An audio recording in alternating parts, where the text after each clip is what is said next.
Well, good morning to all of you, and greetings in Christ's name.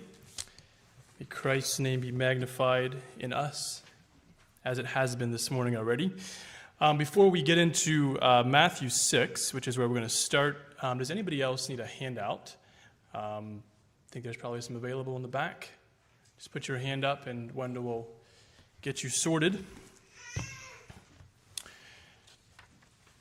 I'm going to start off by looking at Matthew 6, verses 22 to 24. You can turn there, and please stand for the reading of the Word. Matthew 6, 22 to 24. The light of the body is the eye. If therefore thine eye be single, thy whole body shall be full of light. But if thine eye be evil, thy whole body shall be full of darkness. If therefore the light that is in thee be darkness, how great is that darkness? No man can serve two masters, for either he will hate the one and love the other, or else he will hold to the one and despise the other. You cannot serve God and mammon. Please have a seat. We're going to come back to this eventually. The age of invention is disputed by historians, whether it's the mid-1700s or the mid-1800s. It is agreed upon, though, that this age of invention is linked to the Industrial Revolution and the explosive growth of manufacturing and industry. And as humans moved from the rural farmsteads to urban communities, where they found day jobs in various industries, the pace of work and the pace of life in general increased. In 1856, Alexander Parkes invented the first man-made plastic. In 1867, Alfred Nobel invented dynamite. And then in 1876, Alexander Graham Bell got the first patent for the telephone, even though others contributed to the development of this prior. 1879, Thomas Edison and Mr. Joseph Swan had the first functional incandescent light bulb. 1886, Carl Benz invented the first gas-powered car. 1901, Hubert Booth and David Kenny patented the first powered vacuum cleaner. 1903 saw Wilbur and Orville Wright achieve mastery over gravity, at least temporarily. 1926 saw Harry Ferguson develop the three-point hitch system that is used on tractors. 1956, IBM developed the first hard disk drive, with the first personal computer coming out in 1957. In 1970, the first pocket calculator was invented. In 1973, fiber optic communication systems were developed. In 1974, Erno Rubik developed the Rubik's Cube.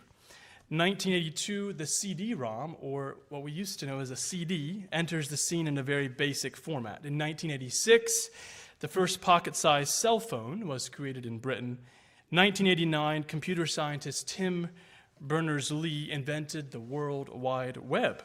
And from that point on, we have IBM Simon, which is the world's first smartphone. We have Bluetooth being developed, social media sites. Bolt and 6 Degrees were the first ones in 1998 and 1999. Portable MP3 players, Google as a search engine, iMode, which was the first online app store, the first podcast, YouTube in 2005, and the iPhone in 2007. The amount of inventions from the mid-1850s just increased at a staggering rate as we roared into the 1900s and then into the information age of the 2000s. And informational technology has literally exploded. Today, words like statuses, messenger, Instagram, likes, stories, reels, TikTok, influencers, AI, screen time, Snapchats, podcasts, tweets, or technically posts now on X, cyberbullying, PMs, DMs, Be Real, selfies, hashtags, WhatsApps, emojis, memes, streaks, virals, and threads, and more exist in our vocabulary in ways that they didn't 20 years ago. And how did I get this list? I Googled it. When does a company name become a verb?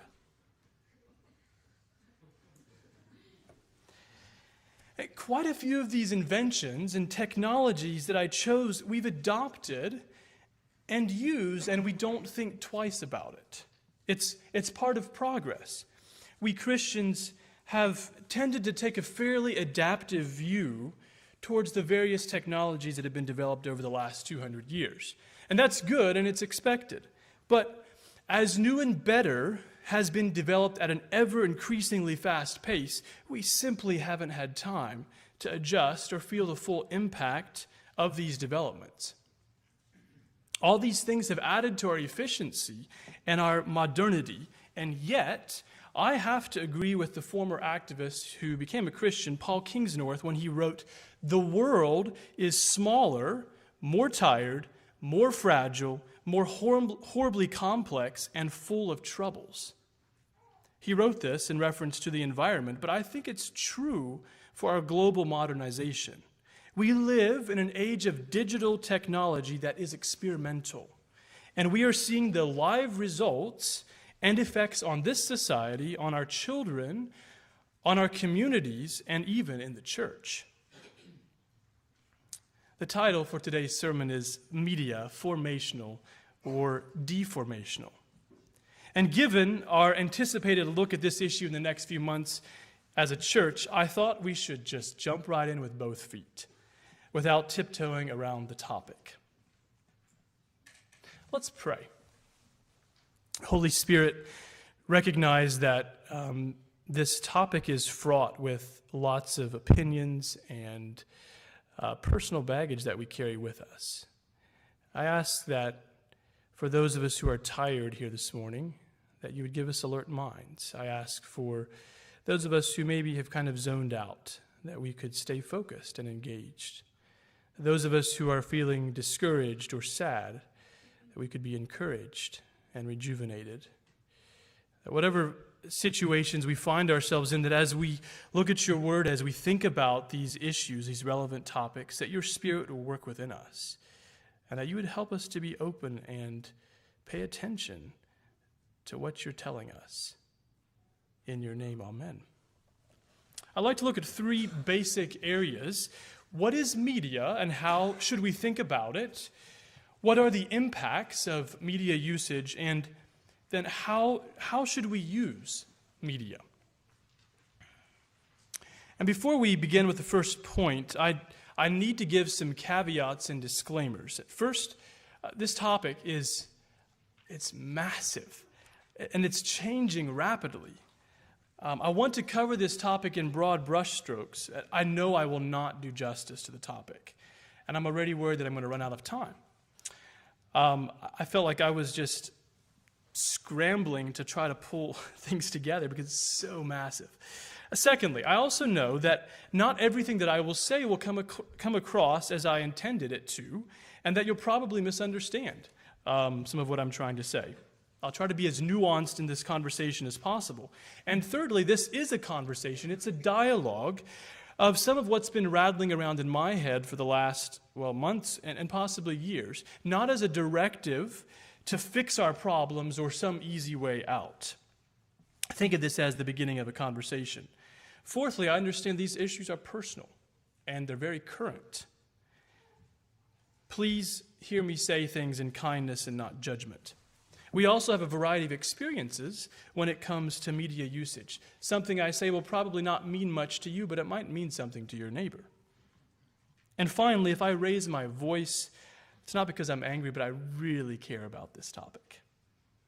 All right, I've said enough of the caveats. So let's start in. What is media and how should we think about it? Well, for instance, what is media? And it's important that we recognize and know what we're discussing or talking about. So according to good old dictionary, media is the main means of mass communication, which it could be broadcasting, publishing, or the internet, regarded collectively. And I recognize that we tend to throw these terms around pretty broadly with broad definitions, but media, by definition, can be anything that communicates to the masses, whether that's social media posts, books, art, music, or even this sermon. Technology is also another broad term that we use, and that can refer to my toothbrush, my shoes I'm wearing, or the car I drove to church this morning. But in the context of this sermon, when I refer to media or tech, I'm referring to the information or the platforms that are accessible via the internet or I'm referring to digital technology, which includes computers, smartphones, AI, and other systems that use digital information. To put it in English, media, as I plan to use it today, includes but is not limited to podcasts, videos, social media, music, the internet, and anything with screens, except for your back porch. So that's media. And how should we think about media? I think we tend to have binary ways or two options when we think about issues that make it just a moral issue. We tend to see good and we tend to see bad. It's right or it's wrong. And a lot of life does follow this to some degree, but I think it's a bit short-sighted on these issues. In 1797, Levi Dickinson of Massachusetts is credited with making the first broom from broom corn for his wife. And these much improved brooms are kind of the forerunner of our modern straw broom. Now, this broom was intended to sweep ash and dirt from around the hearth, but it could have also been used to warm Levi's children's rear ends. It could also have been used to beat someone viciously over the head. The intention of the broom was to speed up dirt collection as a tool, but given the wrong intention, this broom could become a weapon. Is the broom good or bad? And I understand that it's a simple illustration that doesn't fully represent media, but I think we could ask the same questions about media. And I would suggest that asking the question about whether something is good or bad is not enough. Categorizing an issue, such as just bad or just good, allows us to skip the hard work of wrestling with the issue. If it's good, then it must be good. If it's bad, it's clearly bad. But life is more complex than that. I think the more important question to be asking is, how does the broom form or deform me as a follower of Jesus? Or how does media and tech form or deform me as a disciple of Jesus? That question forces me to wrestle with the motivations of my heart and the nuances of an issue that the choice of just good or bad doesn't. How does media and tech form or deform me as a disciple of Jesus? And to be clear, on one hand, technology is a neutral tool, though it can be weaponized and utilized for good. At the same time, it's not neutral. It will form you and it will deform you. It will shape you more like Christ or less like him. In that sense, it's not really neutral. It will leave an impact on you. I think it's also important that we're willing to do the hard work of engaging and looking at these issues. Like I said before, these issues are deeply personal and fraught with a lot of our own baggage. Allow the Spirit to speak to you and direct you. Be open to hearing from God. Stay engaged, and clearly you haven't walked out yet, so that's a good sign. Point 2, what are the impacts of media? And we're going to spend a good chunk of the sermon on this. I'd like to look at 3 areas that media has an impact on. That's our relationships, our community, and ourselves. And I've borrowed material from Jonathan Haidt's book, The Anxious Generation, and a little bit from Brad Huddleston's book, Digital Cocaine. And both of these men have done extensive research and work in this area. And while I don't agree with all of their conclusions, I think they have something to offer for us, how we think about media. I've also been shaped by years of conversation and living alongside Grace as we navigated our opinions and perspectives on these topics. She cared deeply about these things and was concerned about its shaping effects. Like she used to tell Shadrach, watching too many videos is going to rot out your brains. I think she's on to something. I also want to say here that while I'm going to mostly look at some of the cautions or the negative aspects or impacts of media, I'm addressing these because generally we've accepted technology and media to be somewhat positive. So I don't feel the natural obligation to focus on those positives. And maybe that should be the next sermon. There are positive impacts and aspects of media. So impacts on relationships. We're made for relationship. At a fundamental level, we seek relationship. Adam, as he was naming the animals, felt that relational desire. In Genesis 2:20, it says, "For Adam there was not found an helpmeet for him." God himself says in a previous verse, "It is not good that man should be alone. I will make him an helpmeet for him." And it's right that we think about this in the context of a marital relationship, but it does highlight the innate desire in humans for other human relationships. This is precisely why solitary confinement is such an effective method of torture and the ultimate breaking of a human being. We don't like to be alone, although there are times and places for this, like maybe after large family gatherings. But we're made for relationship. That's kind of a fundamental human desire. Media, and specifically social media, gives the illusion or facade of more friends, which we say more friends equals more relationship. We have Facebook friends and followers on Instagram, right? If relationship is such a good thing, then I can't have too much of it. That's the idea. But I would argue that for true human relationship to exist as God intended, there has to be FaceTime. And not FaceTime in the Apple sense of the word. Time spent with another human being in a physical, face-to-face conversation. That's an integral part of relationship. And when you look at someone in the eye, as you talk to them, there is a level of verbal and nonverbal communication that happens that is unable to be replicated by any other form of communication. When you look at somebody in the eye, you're communicating to them verbally and non-verbally in ways that you can't in any other form. Eyes are the window to the soul. Try it sometime. Look at somebody when you talk to them. Look them in the eye and have a conversation. It takes communication to a completely different level. In his book, The Anxious Generation, Jonathan Haidt writes this: "When American adolescents moved onto smartphones, time with friends in face-to-face settings plummeted immediately from 122 minutes per day in 2012 down to 67 minutes per day in 2019. So 7 years later, it's cut in half, basically.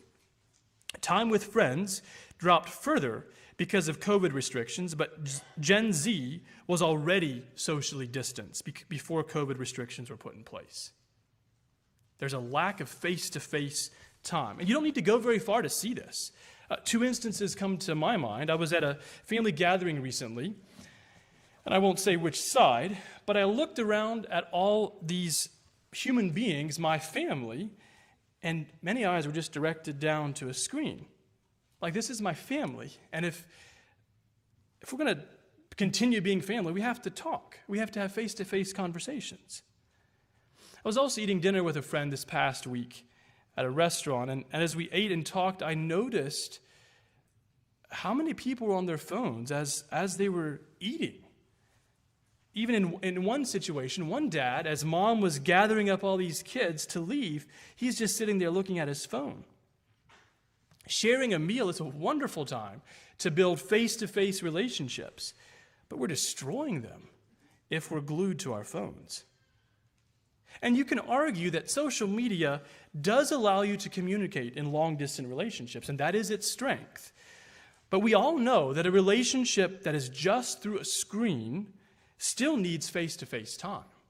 The true friends or the valuable relationships that we have are the ones that have had face time together. And that brings me to one more point about relationships. Given the illusion of more friends, social media tends to actually isolate and distance people from each other. We've gone for quantity over quality. We only have, as human beings, we only have a limited amount of emotional energy, and that is getting spread more thinly with all the online friends that we now need to invest in. The result is shallower and shallower relationships.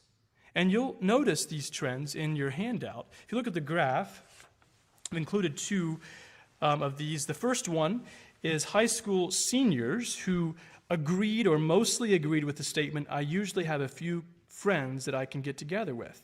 And you'll notice that the rates were dropping before 2012, but dramatically dropped after or during 2012. And that's kind of when Jonathan Haidt says the social media phenomenon really took off.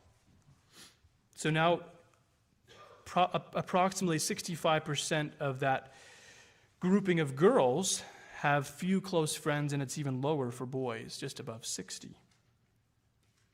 The next one, often feel lonely. That was 8th, 10th, and 12th graders who agreed or mostly agreed with the statement, a lot of times I feel lonely.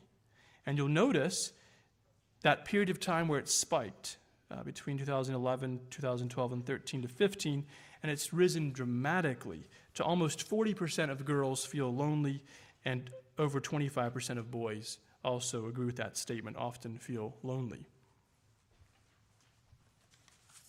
That's information that's out there, studies that have been done. It also impacts community. And given the effects that media has had on our relationships, the overall impact on a community becomes fairly obvious. It has that knock-on effect. And one of the main effects in our community, or on our community, I would say, is the individualism that is dividing community. Brad Smith, the president of Microsoft, has a lot to say about this, actually, in an interview that I listened to. First of all, he writes in his book, Tools and Weapons, The Promise and Peril of the Digital Age, quote, for more than a century, almost every technology that has connected people who live apart has also created new barriers between people who live close together, or community. And he gives two illustrations to exemplify this. I quote, the first is the automobile, the car. Before the automobile, people were confined typically to a few miles from where they lived. And what it meant is that in any small town in America or Europe or most other places, you had every institution on which you relied, every store, the school, church, places for entertainment. It really made these communities more cohesive. Once people had cars and could drive, that's what they did. They drove their car and they went farther afield. And as they went farther afield, it enabled them to experience new things in new places. And at the same time, it started to erode a bit of the institutions that are in the town. And indeed, you go to a small town today, and you don't see everything that was there 100 or 110 years ago. And then to bring it home, there is the experience of, say, the last decade.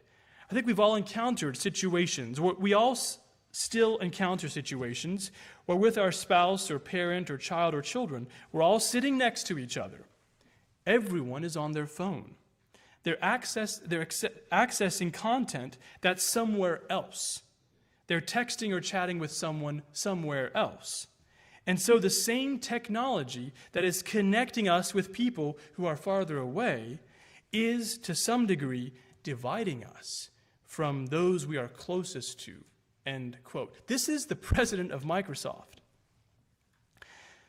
For a group of people, specifically the church, who are committed to each other and who are committed to families, to have the president of Microsoft, a secular person, I don't know if he's a believer or not, to have him say this should make us pause and consider the way our community is being eroded and how individualism is dividing the church. Paul writes in 1 Corinthians 12 to 14, for as the body is one and hath many members, and all the members of that body, being many, are one body, so also is Christ. For by one Spirit are we all baptized into one body, whether we be Jews or Gentiles, whether we be bond or free, and have been all made to drink in one Spirit. For the body is not one member, but many. And you notice that this passage is just full of language of body, of connectivity, and oneness. All the members of that body, being many, are one body. The church needs less of a spirit of individualism and more of a recapturing of what it means to truly be the family of God. And that's connected to the next point. One of the original hopes of social media is that it would bring people together and that it would give everyone a voice. I mean, because of the way the algorithms work in social media, the posts that we tend to spend the most time looking at are the types of information that we are fed more of. The hunting videos that I like to watch are the same kind that keep showing up in my personalized YouTube. What this creates is an echo chamber or a cycle when I become more and more entrenched in my beliefs and worldviews. I become more addicted to that lifestyle or to that sport. I become less open to change or dialoguing with someone who disagrees with me. My worldview becomes smaller and smaller, and I'm unable to know how to disagree well with someone else. And we see the effects of this in the political scene, where more and more people become radically left or radically right, but that has crept into the church. We don't know how to have robust conversations from two different sides of an issue. And we've become more and more isolated and less willing to dialogue through our disagreements. And that's just added another layer of individualism and mistrust that we carry into our relationships. Point 3, impacts on myself. There are a host of impacts and effects on a person at a very personal level. I've just chosen a few of them. The first one of the greatest impacts, I would argue, on us by media is that we are distracted. Distractions cripple us as followers of Jesus. Let's go back to Matthew 6, where we started out. And I'll ask you to stand again. We're going to reread this, verses 19 to 24.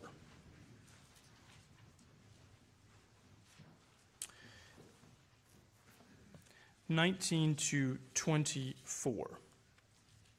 Lay not up for yourselves treasures upon earth, where moth and rust doth corrupt, and where thieves break through and steal. But lay up for yourselves treasures in heaven, where neither moth nor rust doth corrupt, and where thieves do not break through nor steal. For where your treasure is, there will your heart be also. The light of the body is the eye.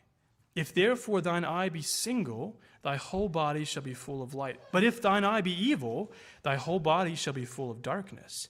If therefore the light that is in thee be darkness, how great is that darkness? No man can serve two masters, for either he will hate the one and love the other, or else he will hold to the one and despise the other. Ye cannot serve God and mammon. Please have a seat.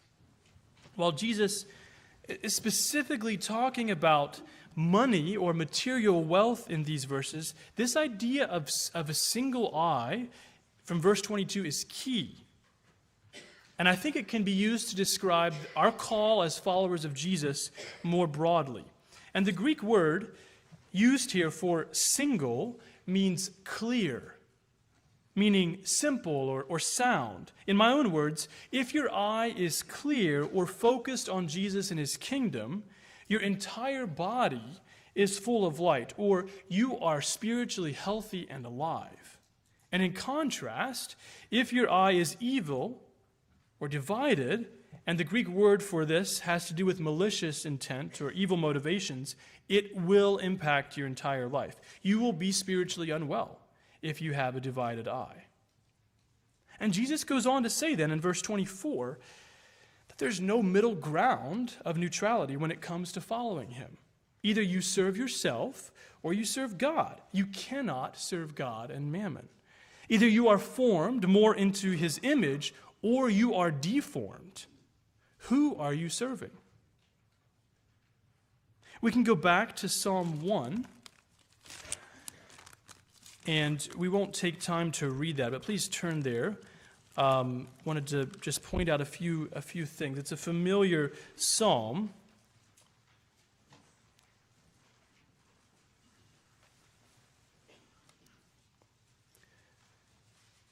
Contrasting the ungodly and the righteous And you notice in verse 1, there are specific places and things that the godly person does or doesn't do.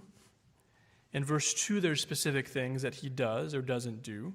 And in verse 3, we have this really beautiful image of a flourishing tree by the rivers of water, a thriving tree that has its roots grounded, a well-rooted tree.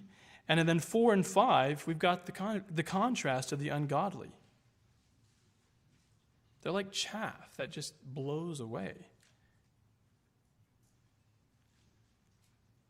Those who see well or don't see well. The contrast between this thriving tree and this withered tree is obvious. What we spend our time on, or who we walk with, as it mentions in verse 1, is indicative of what is important to us. Again in his book, Jonathan Haidt says, "The sheer amount of time that adolescents spend with their phones is staggering, even compared with the high levels of screen time they had before the invention of the iPhone. Studies of time use routinely find that the average teen reports spending more than 7 hours a day on screen-based leisure activities, not including school and homework. 7 hours a day."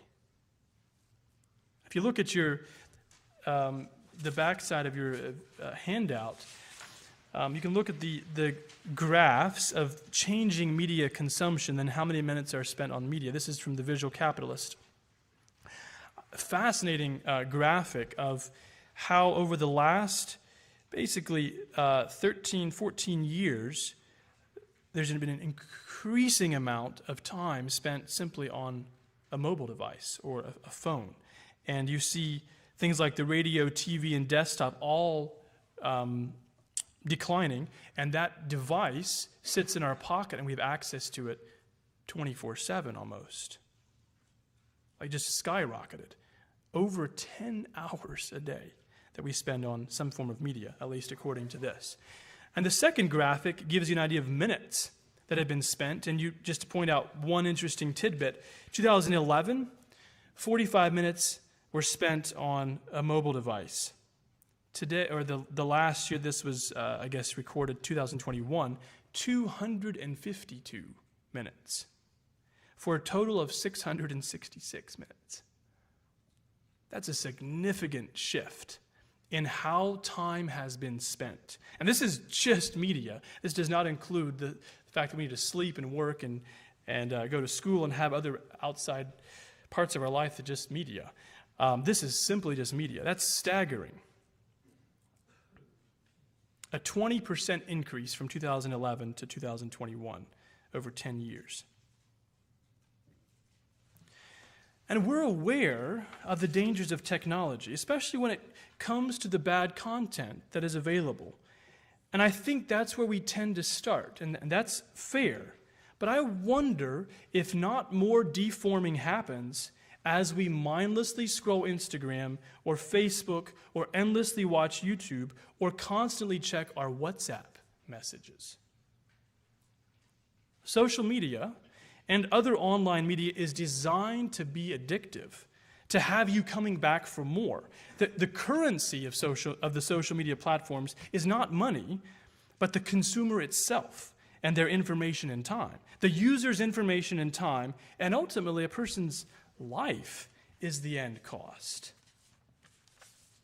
Are we simply avoiding the wrong content and still being deformed by our simple wasting of precious time, of losing ourselves in this rabbit hole of mediocrity, of a divided vision? Where is our single eye? Dallas Willard said, "The world around you is set up to waste your time." He goes on to say that this is done by convincing us that what we're doing is of little value. We end up being distracted. Willard says, "Distraction is one of the main enemies of the human soul." And I have to agree with him. We end up wasting our time on things that don't matter, that have no eternal value. Distraction is the enemy of the human soul. Secondly, our time spent online can give us a facade of worth or significance. It can distance myself from reality. The virtual world has an endless buffet of choices of alternate realities. I can visit places across the world and become a completely different individual online by only sharing the nice parts of my life that are going to get the most likes. And we can also run to our media as an escape from pain or grief, or even as an alternate identity. As a follower of Jesus, who do I identify as? Where do I get my sense of significance or worth? Where do I seek validation or significance? This is difficult because our motivation for validation can be slippery and difficult to understand. But in 1 Peter 2, 9-10, Peter writes about a follower of Jesus' identity, not just as an individual, but as a community. He says, "But ye are a chosen generation, a royal priesthood, and holy nation, a peculiar people, that ye should show forth the praises of him who hath called you out of darkness into his marvelous light, which in time past were not a people, but are now the people of God, which had not obtained mercy, but now have obtained mercy." That's our reality, and that's our identity. Not in some other form online. Our calling and our identity as children of God gives us worth and significance. Another worrying impact of media on us is its connection to an increased spike in mental health and anxiety. And we don't have time really to discuss and unpack all of this, but Jonathan Haidt takes a more academic look at this phenomenon in his book, The Anxious Generation. And you'll notice the graphs that I included here on the depression by level of social media use and anxiety prevalence by age. For instance, in the first graph, this is the percent of UK or United Kingdom teens depressed as a function of hours per weekday on social media. You'll notice the more someone spends time on social media, generally they become more depressed, with 5+ hours up to almost 40% for girls and about 15% for boys. If you look at the anxiety prevalence by age, this is the percent of U.S. adults reporting high levels of anxiety, and it's grouped by age group. So for instance, you'll notice a general increase in the period of 2010 to 2015 when social media became a larger thing. And ages 18 to 25 have the highest level of anxiety, almost 18%, 139 increase since 2010. The one that hasn't changed the most is the older folks, and I wonder why. That's some statistics to consider. You could argue and you could question whether social media is correlative or causative of increased depression or anxiety. But based on Haidt's research, he concludes that social media is a cause of anxiety, depression, and other ailments, doesn't just correlate. And a final impact that I want to highlight is our information inundation. We've bought into the idea that more information is always better. It's good to know as much as you can about the world, the way something works, the ideas, the opinions. And we want to cultivate a lifelong habit of learning. But learning is distinctly different than just imbibing lots of information. It's far too easy to just skim the news or scan the headlines or scroll the Facebook. And none of it produces an effect or produces empathy. We can become calloused news digesters that have lost all sense of care or concern. Lives lost just become numbers. Sensational news feeds our curiosity, and we can become so engrossed in an election across the world that we miss the homeless man in our own front yard. The questions we should be asking are, does my reading of the news build empathy or compassion to those in crisis? Do I just want to know more, or do I actually want to care more? And at some point, we can't process more information. And the very action of knowing or just reading the news becomes a mockery of learning. I think we need to be more okay with ignorance. at least in events that don't have a personal impact on us. We should be more concerned about our local news than events that are happening around the world.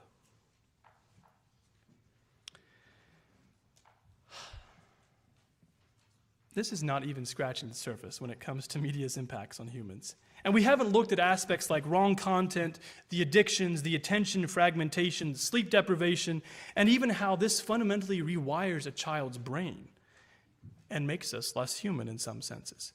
What in the world are we supposed to do? It's easy after hearing all this just to want to disappear into the mountains for a long time and isolate ourselves, or at a minimum, get rid of all screens and live with our heads buried in the sand. It's all been done before.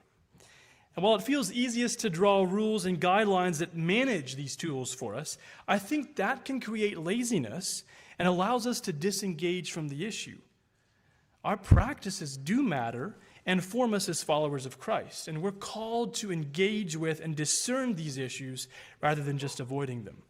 For some people, that might mean getting rid of a smartphone or discontinuing Snapchat or checking WhatsApp only 3 times a day. For others, it might mean analyzing our time management. And instead of watching several YouTube videos every day, maybe the healthier option is watching one longer movie once a week with the family. I just said that, I think. Media and technology are powerful as tools, but we must be honest with our motivations and work at discerning the posture of our heart. So, what should we do with our media? How should we navigate this complex issue? How can we embrace the nuance that exists in this tool and use it in ways that form us well? And here are some practical suggestions. Not a comprehensive list at all. First of all, we need to recognize the insidious nature of media and technology. What I mean by this is that we need to recognize the way media and technology forms and deforms me. That's the first step to taking action. It's built to be addictive and to make the user more and more dependent. Secondly, take stock of your time, usage, and your level of addiction. Ask yourself how much time you spend online or on your phone.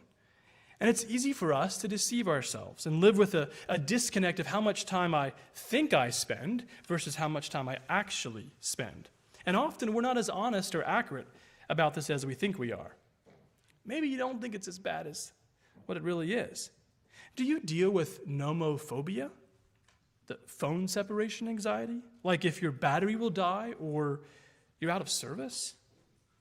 Do you deal with phantom vibration syndrome? When your brain tricks you into thinking your phone has vibrated and you feel it on your leg and it hasn't. That's an actual thing. Do you experience FOMO, or the fear of missing out? Do you constantly scan social media or your email or WhatsApp to stay abreast with what's going on? That should be indicative of how addicted we are. Consider your motives. Thirdly, take some time to reflect away from your screens about motivations or pain that might drive you to distraction. What are things you don't want to face? Are you running from difficulty? Is it easier to bury my head in an online rabbit hole than face my personal weaknesses and realities? It's important for us to identify our motivations in these issues. Fourthly, use limitations such as downtime, app timers, etc. Ironically, a lot of phones have this built directly into their software. If you're not getting enough sleep, set a timer that determines when you need to put your phone to bed before you go to bed. There are studies that indicate that too much blue light, or the light that is emitted from screens before you go to bed, make it more difficult for you to fall asleep. Too much blue light before you go to bed makes it more difficult for you to go to sleep. Give yourself a break from your phone 30 minutes before bed. Fifthly, implement Sabbaths and fasts. There's a reason that our body needs rest and functions best in a rhythm of work and rest. Taking a break from your device in a rhythmic way, whether that's once a week or less or more frequently, allows you to reset and refocus.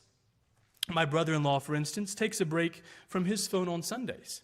He puts it up on the hearth so he can be more present with his family. You will not get a WhatsApp message from him then. And I think he's onto something. Even longer fasts can be a way of reorienting and revealing the attachment we have to and the dependency we've developed to our machines. And Lent is coming up, and it's a great time to start a fast. Sixthly, use media and technology as a tool and for its intended purpose. There are incredible benefits that media and technology have given us. Enjoy the way it keeps you connected with long-distance friends and makes it easier to budget and to keep track of your groceries. But remember, it is only a tool. Number 7, talk to people about how you use media.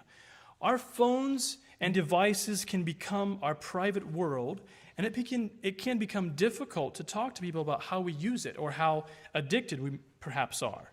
Being willing to talk with someone about our media usage simply gives us a greater perspective and a healthy way to engage with and think about it. Number 8, get outside and exercise. Fresh air and brisk walks have a remarkable way of bringing energy and focus to life. And leave your phone behind. Instead of doing the easy thing and vegging out on your phone or drooling over all the incredible places that your friends are visiting, check out the incredible neighborhood or the incredible nature in your own backyard. And last of all, ask the Holy Spirit for discernment and wisdom. And I can't emphasize this enough. We can make comprehensive plans that work and bring clarity to this issue, but it is fraught with pitfalls. There isn't a fail-safe method to navigate this difficult issue. We will get some things wrong. And I think it's easy for us to manhandle these things ourselves and forget that the Holy Spirit is willing to give us wisdom and discernment. And as John writes, when the Spirit of truth is come, he will guide you into all truth. We don't have to wring our hands in despair and worry about all that could go wrong, but instead trust the Spirit to work in and through us. Just ask him to.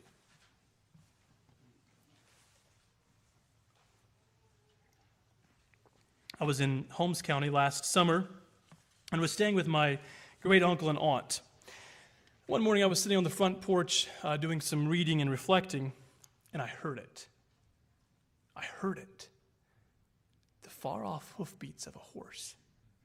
And into view came an Amishman and his wife, I presume on their way to church. What a sight. And as they passed the porch at an approximate rate of 10 miles per hour or so, there was a feeling that came over me, a feeling of jealousy, a wistful kind of dream of slowing down and living a more simple life, a life that has time to take in my surroundings at a horse-drawn pace, a life that isn't cluttered with all the devices that I have. It looked idyllic. But my jealousy didn't last long when an e-bike came whizzing around the corner. I'm just kidding, actually. And for the record, they do exist in Holmes County. But I think we often fall into this trap that removing the technology takes care of the problem. In reality, I know that this is not the complete answer. It might be part of the answer, but I also happen to know that many Amish communities in Holmes County don't exist in a laid-back, simple lifestyle vacuum. Just saying no to cars and electricity or any other technology, or even isolating yourself in a monastic community, it doesn't free you from the motivation of your heart and from your motivations and from a heart that is easily distracted. It still follows you. What we need is to wrestle with these issues, to be honest with ourselves and recognize the nuance in our discernment of media and technology. We need to think about technology as a tool and as a weapon, or as a broom with multiple uses. I think the answers are closer to us and maybe more simple than what we actually think. Remember, media and technology have the power to form or deform you and I into better followers of Jesus. How is it shaping you? How is it shaping you? Let's kneel for prayer.